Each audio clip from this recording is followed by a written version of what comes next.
America এবং Israel যৌথভাবে ইরানের উপর হামলা করে, আর এই যুদ্ধের নাম দেয় অপারেশন ইপিক ফিউরি।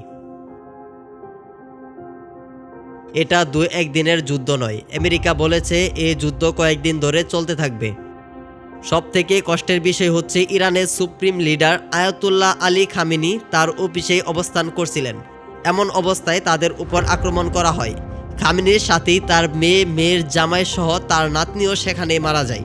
তার জবাবে ইরান ইসরায়েল সহ ইউএসএ, কাতার, বাহরাইন, কুয়েত এবং দুবাইয়ের ইসরায়েলি ঘাঁটিগুলোতে মিসাইল হামলা করে।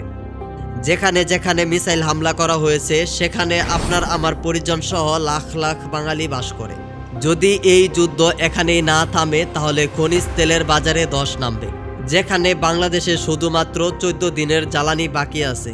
যদিও সরকার আন্তর্জাতিক বাজার থেকে 3 মাসের জ্বালানি সরবরাহ করার নিশ্চয়তা দিয়েছেন।